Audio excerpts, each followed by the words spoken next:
Ayan mga day, magluto na tayo ng bulad. Sana hindi mo talamsik itong mga day. Oh. Bulad. Hindi ko makain ng tuyo dyan. Hindi na natin sa mga day. Ganyan lang yung pagprito. Paano ba magprito ng tuyo mga day? Ganyan lang mga day. Okay. Kaya dito naluto at nakakakain na tayo. Ha? Mga day ha. Ito rin natin mga day. Ano ito baliktad? Tingnan mo mga day. Baliktad.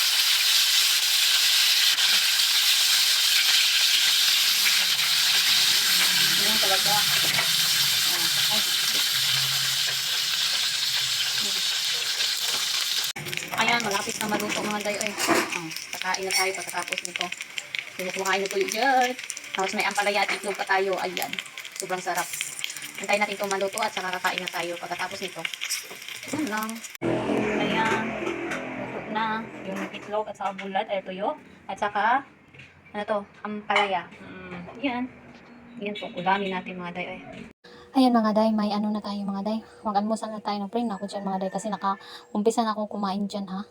Yan o, yan na lang yung natira. May ano tayo, ampalaya na namang ulam natin mga day. Inubos ko yung natira na ampalaya bitaw para hindi maano mga day, mahinog mga day ba, baka hindi na makain mga day. Tapos, nagluto din ako dyan ng tuyo mga day. At saka, scrambled egg. At may gatas rin tayo mga day. Ang kumpleto mga day. Talagang mabubusog talaga tayo mga day sa ating kinakain mga day. Basta almusal mga day, magpabusog talaga tayo kasi may gagawin pa man tayo. Ayan o. Lalo na sa ano mga day, yung walang klase. Mag-ano pa tayo dito, maglaba pa.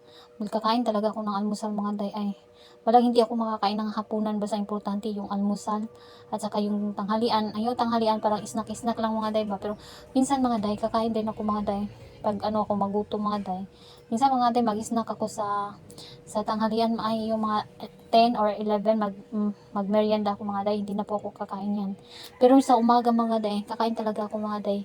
Kasi marami man akong gagawin mga day, yung mga ano, gawain ko dito sa bahay, lalo na sa Monday to Friday. Pero sa Saturday at saka Sunday mga day, relax talaga ko dyan mga day. Kasi may pamangkin man ako at saka yung anak ko mga day. Tapos, ayan, kumbati tagkawalan ni mga day. May kape, gatas mga day pa.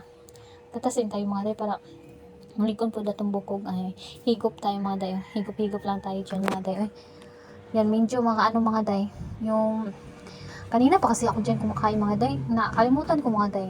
Sabi ko mag-video ako para may pang-upload ako. Sayang hindi naman yung ano ko, wala hindi tayo mag-upload. Yan, hindi na ako nagsasalita dyan mga day kasi pag magsalita ako na matagalan tayo mga day. Wala akong batay tayong kakain dito mga day. Wala akong ano dyan. Parang hindi pa nakalunok mga diba. Subo agad. Hindi pa nga nalunok. Nasubo agad na hindi pa nalunok yung kinakain. Ay, pero okay lang mga day. May katabi naman tayong gatas mga day. Madali lang yung lunukin. Basta may mahigop tayo na mainit na gatas.